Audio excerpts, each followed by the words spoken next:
Hello ఇండి గోపియేనండి సనాతన సేన. అవునండి. ఇండి నా పక్కన ఒక పిల్ల ఉందండి. నేను ఇలా చెప్తుంటుంటే మీ ఛానల్ చూపించి చెప్తుంటుంటే సరే ఆయన అన్నది కరెక్టే నేను నమ్ముతాను, కానీ ఇందులో కూడా మామూలుగా రెండిట్లో ఇందులో తప్పు చూపించినప్పుడు ఇందులో కూడా చూపియాలి కదా అని అడుగుతుందండి. దేంట్లో? మన హిందుత్వంలో.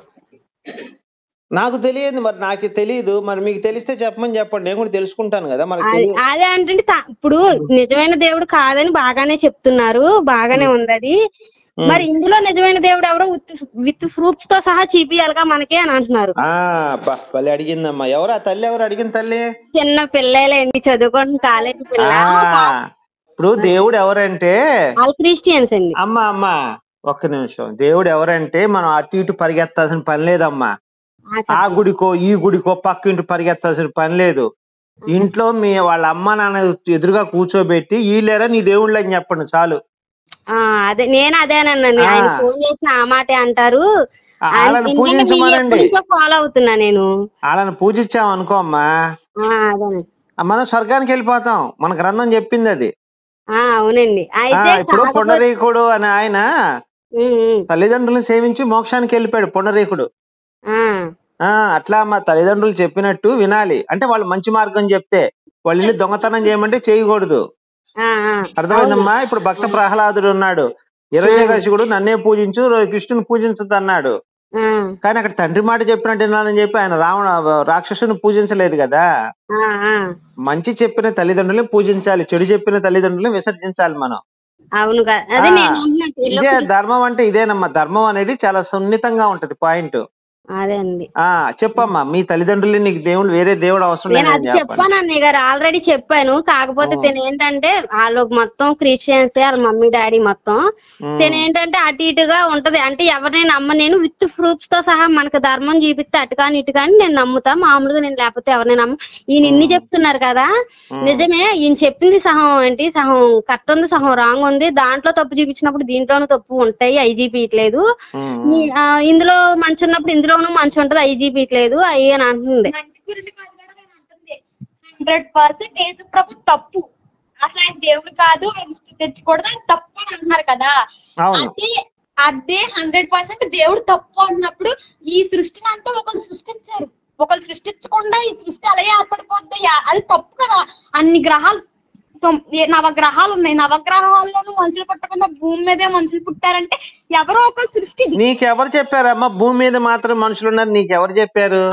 ఏలియన్స్ ఉంటారు, వాళ్ళు మనకిలాగా అన్నం తిని తినరు కాదమ్మా. ఒక్క నిమిషం. ఇప్పుడు నీకు విషయం తెలుసా? ఇలాంటి భూములు కొన్ని వేలు ఉన్నాయి అంతరిక్షంలో, కొన్ని వేలు ఇలాంటి భూములే చాలా ఉన్నాయి. మన భూమి అనుకుంటున్నాం కదా. అమ్మా ఒక్క నిమిషం నా మాట నువ్వు. ఒక గెలాక్సీ అంటే తెలుసా నీకు? గెలాక్సీ అంటే తెలుసా? ఇనమ్మా ఒక్క నిమిషం విను. సూర్యమండలం లాంటిది, ఓకేనా? గెలాక్సీ అంటే నవగ్రహాలు ఉండొచ్చు, దాంట్లో 2-3 ఇట్లా ఉండొచ్చు, గ్రహాలు ఉండొచ్చు. అలాంటి గెలాక్సీలు, గెలాక్సీ అంటే కొన్ని కోట్ల నక్షత్రాలు గాని గ్రహాలు గాని ఉంటాయి దాంట్లో. అలాంటి గెలాక్సీలే కొన్ని కోట్లు ఉన్నాయి. అసలు దానికి అంచనా వేయటం మనకి ఎవరికి శాస్త్రవేత్తలు కూడా అంచనా కాదు. మొన్నే రీసెంట్ గా ఒకటి కనుక్కున్నారు. అమ్మ ఇను, ఒక్క నిమిషం విను. ఒక పెద్ద కాంతిని రిలీజ్ చేసే ఒక పెద్ద గ్రహం కాదు, అసలు దాని పేరు కూడా ఏదో చెప్పలేదు, చెప్పారు. అంత పెద్దగా ఉంటది. కొన్ని లక్షల మంది సూర్యులు దాంట్లోకి వెళ్ళిపోయినా కానీ కనపడట. దాన్ని అంత పెద్ద గ్రహంలోకి ఒక బ్లాక్ హోల్ ఉందట. ఆ బ్లాక్ హోల్ లోకి మనకు కనిపించే సూర్యుడు లాంటి వాళ్ళు 100 మంది లోపల పడిపోయినా, 1000 మంది, 1,00,000 మంది పడిపోయినా ఆ బ్లాక్ హోల్ లో కనపడట. అంత పెద్ద ఉన్నాయి. నేను అడుగుతుంది ఒకటే మిమ్మల్ని. ఇప్పుడు మీరు ఆది కాండంలో ఏముంటది? భూమి ఆకాశాన్ని సృష్టించాడు సూర్యుడు. బైబిల్లో అసలు సంబంధం లేదు, బైబిల్ నాకు సంబంధం లేదు దీనికి. నేను అడిగిన దానికి చెప్పండి అమ్మా. బైబిల్లో తీయద్దు మీరు, బైబిల్ అసలు దేవుడిని కలపొద్దు ఇందులో. మీకు తెలిసింది మీరు చెప్పండి, నేను అడిగేదానికి. ఏం అడుగుతున్నా? భూమి మీదే కాకుండా మనలాంటి మనుషులే ఇంకా ఇతర గ్రహాల్లో కూడా ఉన్నారా? పురాణాల ప్రకారం ఉన్నారమ్మా. పురాణాల ప్రకారం కాదు, ఇప్పుడు మనం నమ్మేది ఏంటి? సైన్స్ బట్టి నాకు కావాలి. ఉన్నారు, సైన్స్ కూడా అదే చెప్పింది కదా. ఈ ఒక్క భూగ్రహమే కాదు, ఇలాంటి గ్రహాలు చాలా ఉన్నాయి ఆకాశంలో. మనకు అందరూ గ్రహాలు చాలా ఉన్నాయి, కానీ గ్రహాలు కాదమ్మా, మనలాంటి మనుషులు కూడా వేరే గ్రహాల్లో ఉండొచ్చు అని చెప్తున్నారు. ఉండొచ్చు కాదండి, ఉన్నారా లేదా అనేది కావాలి. అది కన్ఫర్మ్ చేయలేదమ్మా, ఇంకా వాళ్ళు కన్ఫర్మ్ చేయలేదు. కన్ఫర్మ్ చేస్తే మీకు చెప్తాను నేను. ఉండొచ్చు అన్నారు, బహుశా ఉండొచ్చు అన్నారు కాబట్టి. ఇప్పుడు నేను కూడా అదే అయితే ఇంకొక విషయం, ఒక్క విషయం నువ్వు గమనించాలి. భూమి మీద జీవి ఉన్నట్టు ఇతర గ్రహాల్లో కూడా బ్యాక్టీరియా, బ్యాక్టీరియా, ఏలియన్స్ ఉంటే నేను నమ్ముతున్నాను. అమ్మ ఒక్క నిమిషం నన్ను కంప్లీట్ చేయని, ఇట్లా నీ వయసు ఎంత నన్ను చెప్పని శాంతం. అయితే ఇతర గ్రహాల్లో కూడా నాచు అంటారు చూసారా, నాచు, అలాంటి బ్యాక్టీరియా, నాచులు కూడా ఇతర గ్రహాల్లో ఉన్నాయని చెప్పి వీళ్ళు మన శాస్త్రవేత్తలు అయితే చెప్పారు. ఉన్నాయమ్మా, వేరే గ్రహాల్లో అయితే ఉన్నాయి. నేను అంటున్నా మనలాంటి మనుషులు, మనలాగా ఒక దేవుడు. అది కన్ఫర్మ్ చేయలేదమ్మా, ఇంకా కన్ఫర్మ్ చేయలేదు.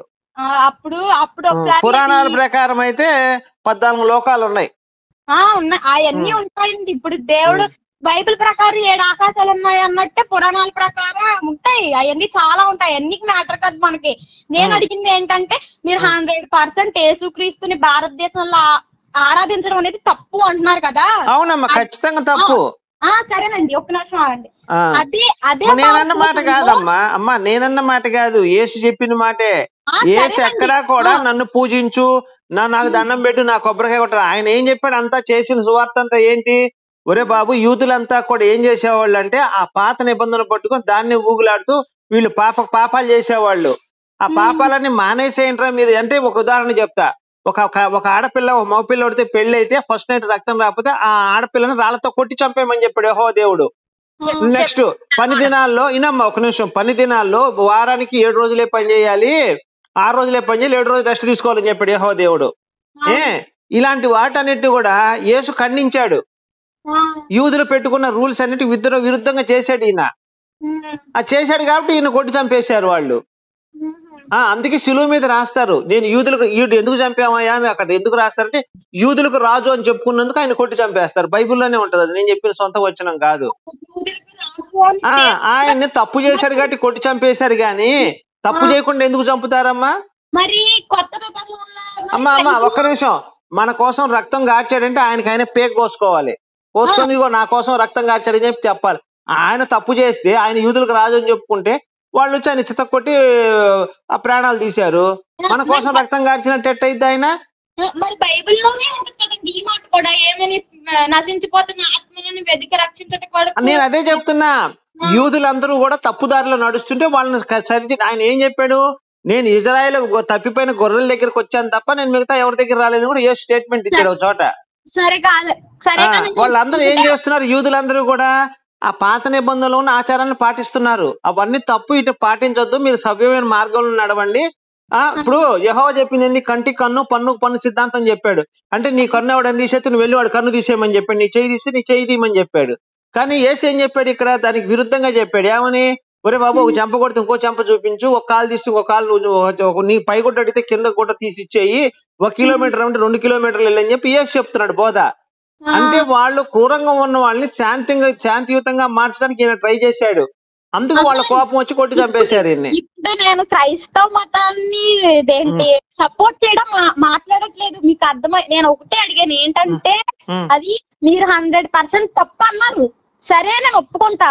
కానీ అదే 100% ఒక ఈ దేవుణ్ణి పూజించాలని కరెక్ట్ అయిన దేవుడు ఎవరైనా ఉన్నారా అని అడుగుతున్నా. ఉన్నారు, మన తల్లిదండ్రులే దేవుళ్ళమ్మా, మనకు జన్మనిచ్చారు వాళ్ళు. ఇంకా వాళ్ళకి మించిన వాళ్ళు ప్రపంచంలో ఎవరు లేరు. మన తల్లిదండ్రులు మనం పూజించుకుంటే, ఇప్పుడు మా గ్రంథంలో చెప్పింది ఏంటంటేనమ్మా, తల్లిదండ్రులు ఉంటారు కదా, తల్లిదండ్రులను పూజించు. వినమ్మా ఒక్క నిమిషం, వినమ్మా ఒక్క నిమిషం విను. మన తల్లిదండ్రులు పుండరీకుడు ఉదాహరణ కూడా చెప్పారు మన దాంట్లో. పుండరీకుడు అనే ఒక అతను ఉంటాడు, తల్లిదండ్రులు సేవిస్తాడు, భగవంతుడే ఆయన ఎత్తుక్కుంటూ వస్తాడు సేవించినందుకు. ఇంకొక ఆయన వాళ్ళిద్దరు తల్లిదండ్రులు కూడా కావళ్ళు పెట్టుకుని తీర్థయాత్రలు మొత్తం తిప్పుతాడు. ఆయన పేరు శ్రవణుడు. తల్లిదండ్రులు గుడ్డివాడు. అమ్మా ఇనమ్మా, నన్ను చెప్పని తర్వాత నువ్వు చెబుదు గాని. ఆ శ్రవణుడు ఏం చేస్తాడు? తల్లిదండ్రులు కావళ్ళలో పెట్టుకుని అన్ని పుణ్యక్షేత్రాలు తీర్థయాత్రలు తిప్పుతాడు. ఆయన కూడా స్వర్గానికి వెళ్ళాడు తల్లిదండ్రులను పూజించినందుకు. సతీ అనసూయ, సతీ సావిత్రి వీళ్ళందరూ కూడా భర్తను పూజించడం స్వర్గానికి వెళ్ళిపోయారు. ఇప్పుడు బైబిల్లో కాన్సెప్ట్ ఏంది? స్వర్గానికి వెళ్ళడం. హిందువుల కాన్సెప్ట్ ఏంది? స్వర్గానికి వెళ్ళటం లేదా మోక్షానికి వెళ్తాం. స్వర్గానికి మోక్షానికి చాలా తేడా ఉంది. మోక్షం అంటే మన ఆత్మ దేవుళ్ళలో కలిసిపోతే మోక్షం అంటారు. స్వర్గం అంటే మళ్ళీ ఇంకొక జన్మ ఉండొచ్చు, లేదా నువ్వు చేసిన మంచి పనులు బట్టి ఇంకో జన్మ లేకపోవచ్చు. ఓకేనా? ఇప్పుడు మనందరికి కావాల్సింది ఏంటి? స్వర్గానికి వెళ్ళిపోవటం. స్వర్గానికి వెళ్ళాలంటే నీ భర్తను నువ్వు పూజించుకో, పతియే ప్రత్యక్ష దైవం అన్నారు. లేదా నీ తల్లిదండ్రులు నువ్వు పూజించుకో, దేవుడే నీ ఎత్తుక్కుంటూ వస్తాడు. ధర్మం కాకపోతే దేవుడే ఎత్తుక్కుంటూ మన దగ్గరకు వస్తాడు. అంతేగాని బైబిల్ ఏం చెప్పాడు? నువ్వు నన్ను మాత్రం పూజిస్తే నేను నీ దగ్గరకు వస్తాను, నేను నిన్ను స్వర్గానికి తీసుకెళ్తాను చెప్పాడు. హిందూ గ్రంథాలు అలా చెప్పలేదమ్మా. అదే నేను బైబిల్ కరెక్ట్ నేను అనట్లేదండి. ఇప్పుడు అంటున్నారో ఎంతైతే బైబిల్ తప్పు అని అంటున్నారో శుద్ధ తప్పమ్మా. బైబిల్ శుద్ధ తప్పు. ఆయన ఏం చెప్పాడు? అవసరమైతే నీ తల్లిదండ్రులు కూడా వదిలేసి నాతో రమ్మన్నాడు యేసయ్య. అది ఎంత మటు కరెక్ట్? అది తప్పేనండి. నేను చెప్తున్నాను మీకు బైబిల్ ని సపోర్ట్ చేయటంలో నేను మాట్లాడట్లేదు. ఇప్పుడు మీరు అన్నారు కదండి ఏమని, అరే నాన్న ఇది తప్పు, దేవుడు అనేవాడు మన దేశానికి సంబంధించినడు కాదు, యేసు ప్రభువు అని మీరు అన్నారు. ఒక పాయింట్ ఇక్కడ మీరు ఆగాలి. ఇక్కడ ఈయన మన దేశానికి సంబంధించి నేను అనలేదు, మీరు గుర్తుపెట్టుకోవాలి. రాజ్యాంగంలో చెప్పబడింది. ఉదాహరణకి నేను చెప్తా ఈయనమ్మా, ఎస్సీలు ఉన్నారు, ఎస్సీలు మతం మారితే బీసీ సర్టిఫికేట్ తీసుకోవాలని చెప్పారు. ఎందుకయ్యా అంటే వీళ్ళు మతం మారితే దేశభక్తి తగ్గిపోతుందని చెప్పి ఫస్ట్ పాయింట్. రెండోది వచ్చేసి బౌద్ధులు, సిక్కులు, జైనులు ఇవి మాత్రం ఇండియా సంబంధించిన మతాలు. ఓకేనా? ఇవి తీసుకుంటే మాత్రం ఎస్సీలుగా పరిగణించబడతారు. క్రిస్టియన్ మతంలోకి వెళ్తే అది పరాయి మతం కాబట్టి బీసీసీ సర్టిఫికేట్ తీసుకోవాలని చెప్పి రాజ్యాంగం చెప్పింది. కాబట్టి పరాయి మతం నేను అనలేదమ్మా, గుర్తుపెట్టుకోవాలి. మన రాజ్యాంగంలో రాశారు కాబట్టి దాని పరాయి మతం నేను అన్నాను తప్పితే నా సొంత అభిప్రాయం నేను మీకు చెప్పటం లేదు. అదే అమ్మ సంగతి. సరే అండి, కాదు సరే అదంతా వద్దు మనకి. నేను అడిగింది ఏంటంటే 100% తప్పని చూపించిన దేవుడే 100% కరెక్ట్ ఎవరో అని అడుగుతున్నానండి నేను. అది మీరు తల్లిదండ్రులు అని అన్నారు, అంతేనా? అంతే. తల్లిదండ్రులు రేపు నీకు పెళ్లి అయితే మీ భర్త, అంతే. వాళ్ళతో వాళ్ళు చెప్పినట్టు నువ్వు వింటే చాలమ్మా, ఇంకేం చెప్పక్కర్లేదు. అదే జీవితం ధన్యమైపోద్ది. భగవంతుడు చెప్పింది కూడా అదే. మరి హిందూ మతం వాళ్ళు మరి పూజలు మిగతావన్నీ ఎందుకు చేస్తారండి? సంతృప్తి అమ్మా, ఆత్మ సంతృప్తి అంటారు. అంటే ఏంటంటే ఇప్పుడు పొద్దున్న లెగిస్తే మొగుడు అమ్మ నా బూతులు తిడుతుంది, ఈమె పెళ్ళాం దేవుడి దగ్గరికి పోతుంది. అయ్యా నాకు అయ్యి కొబ్బరికాయ కొట్టి నాకు బంగారం కావాలి, కార్లు కావాలంటది. అలాంటి దానికి దేవుడు స్పందించడమ్మా, స్పందించడు. నువ్వేమన్నా పొద్దున్న లెగిస్తే మొగుడిని బూతులు తిడతా, మీ అమ్మ నాన్న బూతులు తిడతా, నాకు వచ్చి కొబ్బరికాయ కొట్టి ఆ పుచ్చిపోయిన కొబ్బరికాయ కొట్టి నాకు బంగారం కోట్లు ఇల్లు అంటే ఇచ్చడమ్మా? ఎవరండి? పుచ్చిపోయిన కొబ్బరికాయ 10 రూపాయలు కొబ్బరికాయ, రూపాయలు కొబ్బరికాయలు కొట్టి నాకు బంగారం అంటే దేవుడు ఇస్తాడా? హిందూ ధర్మం చక్కగా చెప్పిందమ్మా, నువ్వు ధర్మంగా బతికితే దేవుడే ఎత్తుకుంటూ నీ దగ్గరికి వస్తాడు. నువ్వు దేవుడి దగ్గరికి వెళ్ళక్కర్లేదు. నాకు ఆ దేవుడు ఎవరో చెప్తే కొంచెం తెలుసుకుందామని మీకు అడిగాను మిమ్మల్ని. నేను చెప్పాను కదమ్మా, తల్లిదండ్రులు దేవుడు, నెక్స్ట్ రాముడు, కృష్ణుడు, వీళ్ళంతా దేవుళ్ళే. వీళ్ళు ఏం చేశారు మీరు అడగచ్చు. అమ్మా ఈయనేం చేశాడమ్మా, ఈయన నేను ఎందుకు పూజించాలి రాముడు అని అడగచ్చు. అలా కాదండి, తల్లిదండ్రులు పూజించమంటే దేవుడు నీ దగ్గరికి వస్తాడని అన్నారు కదా. అవును, ఖచ్చితంగా వస్తాడమ్మా. నేను చెప్పింది మాట కాదు, ఇది మన పురాణాలు చెప్పింది. ఆయన ఎవరో నా దగ్గరికి వచ్చి ఆయన ఎవరో అంటున్నా మీరు. విష్ణువు వస్తాడమ్మా, విష్ణువు, రాముడు, కృష్ణుడు అందరూ దేవుళ్ళే. వాళ్ళందరూ వస్తారు నీ దగ్గరికి, ఎత్తుక్కుంటూ వస్తారు. ఎత్తుక్కుంటూ రావటం అంటే నిన్ను ఎత్తిచ్చి భుజాలు పెట్టుకుని ఊరేగించడమ్మా. నువ్వు మంచిగా బతుకుతున్నావు కాబట్టి నీ స్వర్గాన్ని ప్రాప్తం చేస్తారు వాళ్ళు, అంతే. అంతే, అర్థమైందా? నీకు స్వర్గాన్ని ఇస్తారు అంతే. ఎత్తుకుంటూ రావడం అంటే ఏదో ఒక అడ్రస్ పట్టుకొని ఎత్తుకుంటూ రారు వాళ్ళు. అంటే నువ్వు చేసిన మంచి పనులకి వాళ్ళు నీకు స్వర్గాన్ని ప్రసాదిస్తారు. భక్త తుకారాం ఉన్నాడమ్మా, ఉదాహరణ తీసుకోండి. భక్త తుకారాం ఉన్నాడు, భక్త కన్నప్ప ఉన్నాడు, వాల్మీకి ఉన్నారు. వీళ్ళంతా స్వర్గానికి వెళ్ళిపోయారు. ప్రూఫ్ ఉందా స్వర్గానికి వెళ్ళారని? ఉందమ్మా. భక్త తుకారాంని స్వయంగా ఆకాశం నుంచి పుష్పమానం వచ్చి తీసుకొని వెళ్ళింది. చదవండి, ఆయన జీవిత చరిత్ర చదవండి, తెలుస్తుంది మీకు. మరి దేవుడు అనేవాడు ఒక్కడే, కానీ అవన్నీ అవతారాలు. తప్పు. దేవుడు తత్వం ఒకటి, దేవుడు ఒకటి కాదు, దేవుడు తత్వం ఒకటి. ధర్మంగా తత్వం అంటే ఈయనమ్మా, ధర్మంగా బతికిన వాడిని దేవుడు రక్షిస్తాడని ఆ తత్వం ఒకటి. దేవుళ్ళు చాలా మంది ఉన్నారు, అర్థమైందా? దేవుడు తత్వం ఒకటి. దేవుడు ఒక్కడే అంటే అందరు కలిపి ఒకటే మిక్సీలు వేసి బయటికి తీసినట్టు కాదు. వాళ్ళ తత్వం, వాళ్ళ సిద్ధాంతం అంటే ధర్మాన్ని రక్షించడం, ధర్మాన్ని కాపాడటం వాళ్ళ యొక్క లక్షణం అది. అంటే వాళ్ళు అనుకున్నది ఏంటి? ధర్మం. దేవుడు కూడా ధర్మంగానే బతుకుతాడు. ఆయన అవతారం ఎత్తాడని చెప్పి అధర్మంగా ప్రవర్తించడు. ఇప్పుడు రాముడు ఉన్నాడమ్మా, ఒక్క నిమిషం నీకు ఉదాహరణ చెప్తా. రావణాసుడు అనే రాక్షసుడు ఉన్నాడు. అందరిని దేశం మీద, ప్రపంచం మీద పడి అందరిని చంపుకొని తింటా ఉంటాడు, అందరిని నాశనం చేయాలని చూస్తుంటాడు. కానీ విష్ణు అక్కడి నుంచి ఆ స్వర్గలోకం నుంచి విష్ణు చక్రం వెళ్తే రావణాసుడు చచ్చిపోతాడు. కానీ రావణాసుడు ఏం కోరుకున్నాడు? నాకు మనిషి రూపంలో మాత్రమే సాగు రాలని కోరుకున్నాడు. ఆ మనిషి రూపంలో వాడిని మనిషి రూపంలో వచ్చి చంపాలి అంటే ఆయన అలా వచ్చి చంపాడు కాబట్టి ధర్మాత్ముడు అయ్యాడు.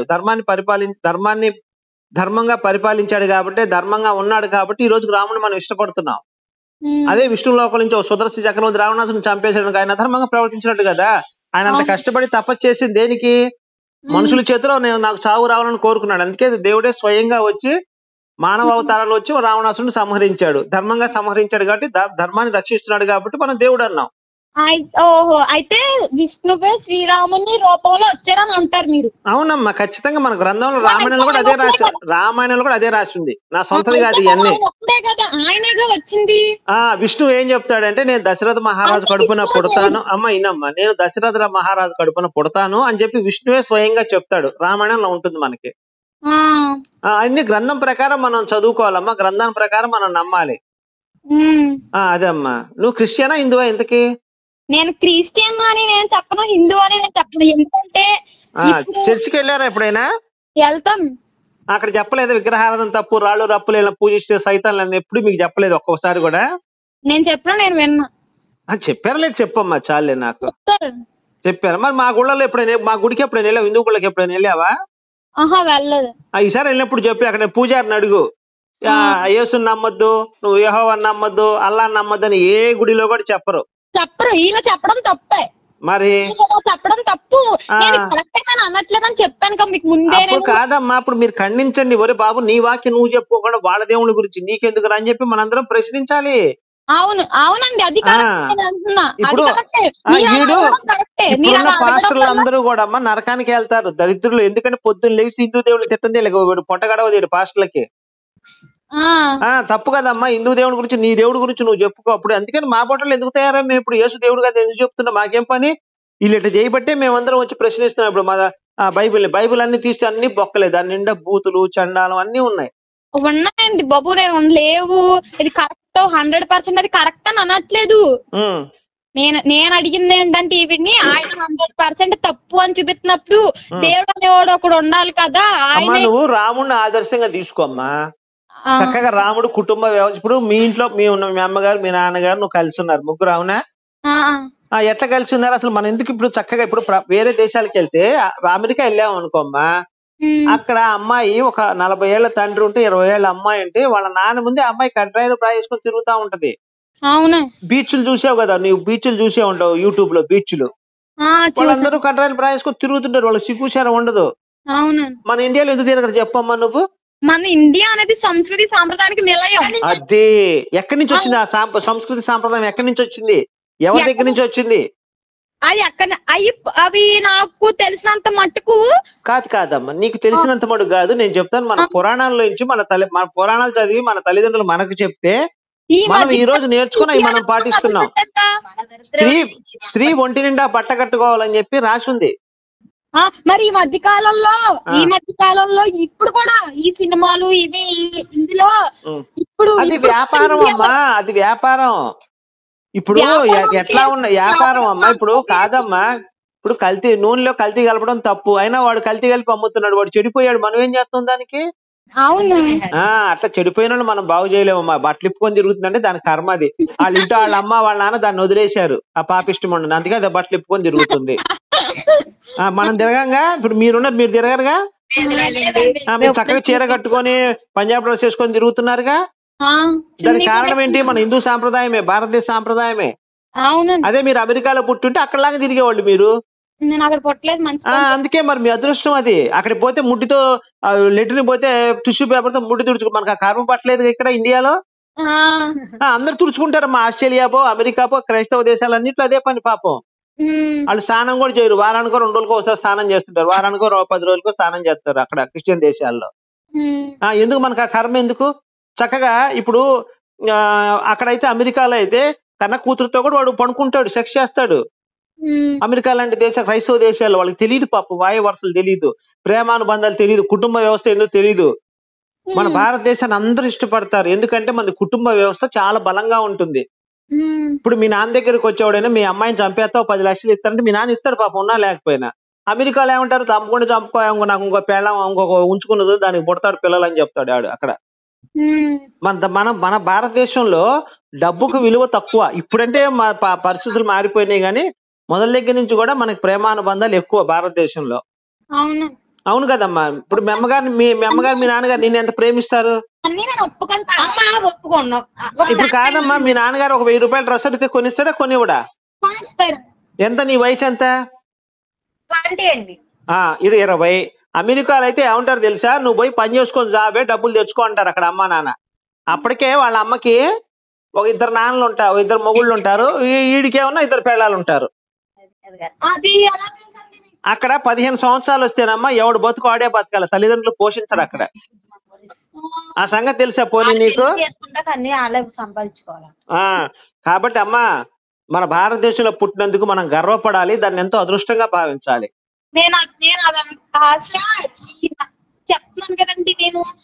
ఆ క్రైస్తవ మతంలో కూడా ఇవన్నీ చెప్పలేదమ్మా ఎక్కడా కూడా. తల్లిదండ్రులతో కలిసి ఉండాలి, కుటుంబ వ్యవస్థ బలంగా ఉండాలి, బైబిల్ ఎక్కడా చెప్పలే. బైబిల్ దరిద్రమైన బైబిల్ మనకు అవసరం లేదమ్మా. చక్కగా నీ మాట సరిగ్గా వినపడట్లేదు, ఎక్కడో దూరంగా ఉండి మాట్లాడుతున్నావు. నేను బైబిల్ ని బేస్ చేసుకుని మాట్లాడట్లేదండి మీతో. అవునమ్మా, ఏదోనమ్మా, నాకు తెలిసింది నేను చెప్పాను, ఇంకా తర్వాత నీ ఇష్టం, నేనేం చేయలేను. మీకు తెలిసింది మీరు చెప్పారని నేను అసలు మీరు తప్పని కూడా నేను అనట్లేదు. మీరు 100% యెహోవాను ఆరాధించకూడదు అని చెప్పినప్పుడు అదే 100% పలానా దేవుడు మీరు ఆరాధించాలని కూడా చెప్పాలి కదా అని అంటున్నాను. నేను అదే చెప్తున్నా, మన తల్లిదండ్రులు ఉన్నారు, భర్త ఉన్నాడు, పోతే మన హిందూ దేవుళ్ళు ఉన్నారు, అందరిని ఆరాధించు. హిందూ దేవుళ్ళని ఆరాధించమని ఎలా చెప్తున్నారు? రాముడిని ఆరాధించమ్మా.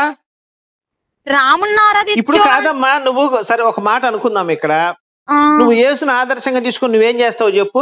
నేను అసలు దేవుడిని ఆదర్శంగా తీసుకోవాలమ్మా, తీసుకోవాలి. ఇప్పుడు ఒకటి కాదమ్మా, ఇప్పుడు ఆడవాళ్ళు కూడా సీతమ్మ తల్లిని ఆదర్శంగా తీసుకోవాలి.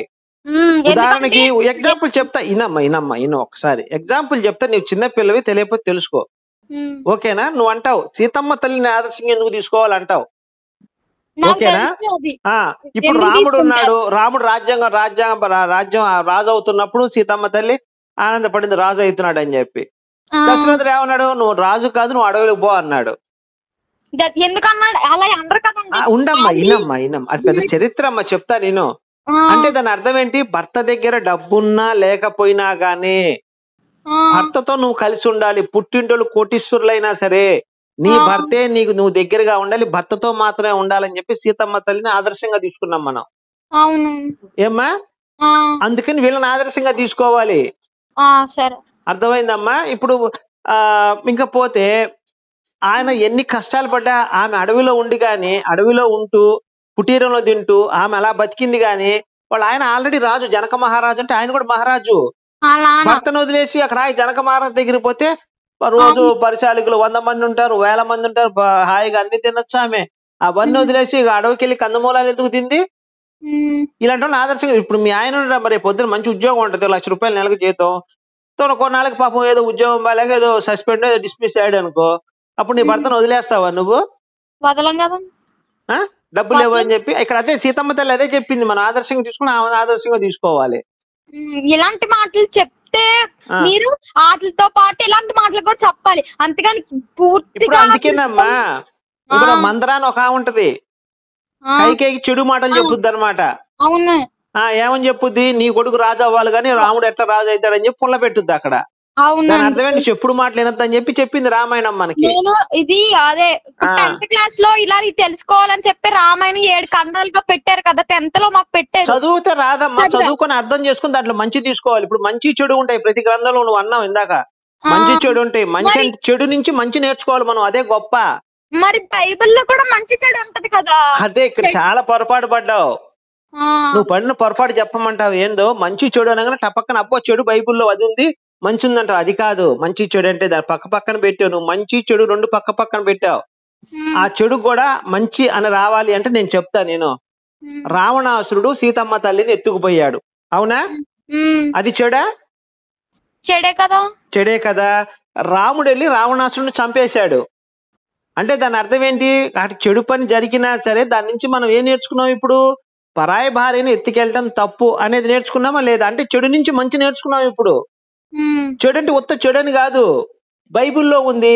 ఆ బ్రస్ట్ ప్రెస్సింగ్ అంటే దానివల్ల మనకేమి నేర్చుకున్నాం? చెడే. అసలు దానివల్ల మనకేంటి ఉపయోగం? చెడు నుంచి మంచి నేర్చుకోవటమే గొప్ప. ఇప్పుడు అర్థమైందమ్మా నేను చెప్పింది? అర్థమైందా? చెడు నుంచి మంచి నేర్చుకోవాలి తప్పితే ఉత్త చెడు ఉందో దాని నుంచి మంచి ఏమి నేర్చుకుంటాం? ఇప్పుడు ఉదాహరణ చెప్పాలంటే యెజెస్కేలు 23 కన్యకాల మందు పురుషులు తనును నలిపిరి అంటే మంచి వయసులో ఉన్నప్పుడు అబ్బాయిలు వచ్చి ఏదో ప్రెస్ చేశారని ఉంది. దానివల్ల ఏంటి ఉపయోగం చెప్పు? ఏమీ లేదు. అదే రావణాసురుడు వచ్చి సీతమ్మ తల్లిని ఎత్తుకుపోయి రావణాసురుడు చంపేశాడు అంటే పరాయి భార్యని నువ్వు గనక కన్నేస్తే నువ్వు ఖచ్చితంగా చస్తావని చెప్పి గ్రంథం చెప్పింది. ఇది చెడు నుంచి మంచి నేర్చుకోవటం అంటే. భారతం ఉంది, వినమ్మా, ఇంకో భారతం ఉంది. ద్రౌపది చీర వస్త్రాభరణం చేశారు, ఆమె చీర లాగారు కౌరవులు. అప్పుడు ఈయన భీముడు వచ్చి శపథం చేస్తాడు ఆయన చంపుతానని చెప్పి. అంటే దాని అర్థం ఏంటి? పక్కన వాళ్ళు చీర లాగితే నువ్వు ఖచ్చితంగా చేస్తావని చెప్పి భారతం కూడా చెప్పింది. అంటే స్త్రీల తోలి అనవసరంగా పోవద్దు అని చెప్పింది. అక్కడ చీర లాగటం తప్పు, అవునా? ఆ తప్పు నుంచి నువ్వు మంచిగా నేర్చుకున్నావు, లాగితే నువ్వు చేస్తావని చెప్పి నేర్చుకున్నావు. మరి నేను ఒక మాట అడుగుతాను, అది కూడా చెప్పండి. నేను నా మట్టికి అడుగుతున్నాను. ఎప్పుడు చర్చికి వెళ్ళినప్పుడు కూర్చుంటే చర్చికి వెళ్ళినప్పుడు నీ పొరుగు వాని దగ్గర దేనిదైనా ఆశించడం తప్పు అని అంటది కదండి. అలా ఉన్నావు అనుకో దేవుడిని శిక్షిస్తాడు. కాదు, ఈ మాట ఎవరు చెప్పారు నీకు? బైబిల్లో ఉంటదిగా, నీ పొరుగు వారిని ఆశించకూడదని ఉంటది కదా. నీ పొరుగు వాని భార్యనైనను అతని దాసినైనను అవన్నీ ఉంటది. అబ్బా అబ్బా అబ్బా అమ్మా, బైబిల్లో ఉన్న దరిద్రం ఏంటంటే చెయ్యకూడని పనులన్నీ ఉదాహరణలతో చేసి చూపించారు. చెయ్యకూడని పనులు ఉదాహరణలతో చేసి చూపించారు. చెయ్యవలసిన మంచి పని ఒక్క ఉదాహరణ లేదు. పొరుగువారి భార్యలను ఆశిస్తుంది అన్నాడు కదా. అన్నాడా? అన్నాడు కదా. కట్టుబడి ఉన్నావు కదా ఈ మాటకు నువ్వు. పొరుగువాని భార్యను ఆశించకూడదు అని కట్టుబడి ఉన్నావు కదా ఈ మాటకు నువ్వు. అవును, కానీ బైబిల్లో ఆశించారు. బైబిల్లో దావీదు ఏం చేశాడు?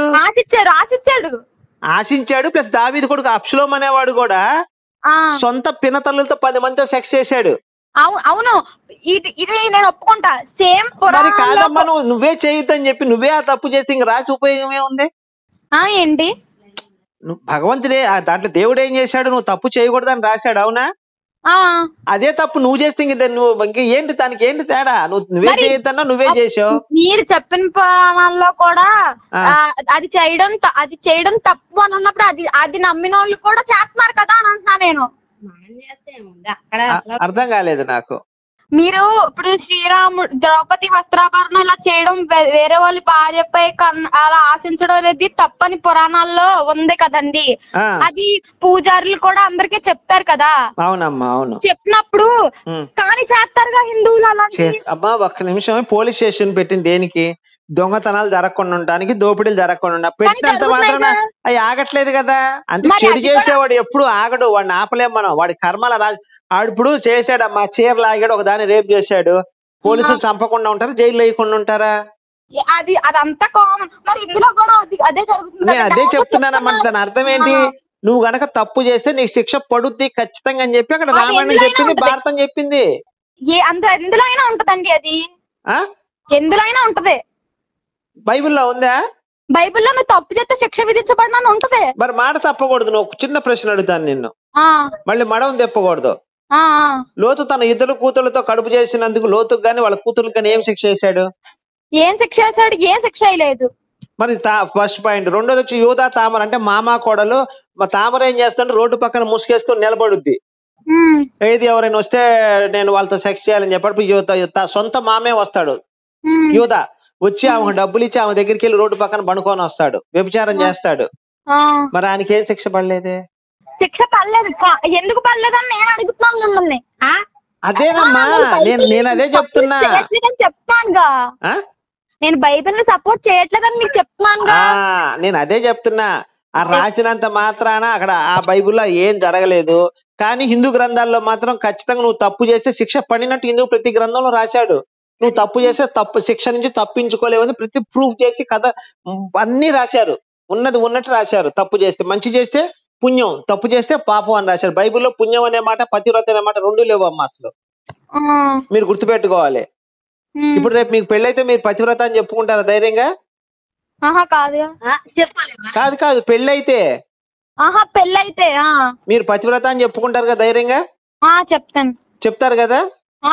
బైబిల్ ఆ వర్డ్ లేదు కదా, ఎలా చెప్తారు మీరు బైబిల్ నమ్మినప్పుడు? నేను బైబిల్ నమ్మట్లేదండి.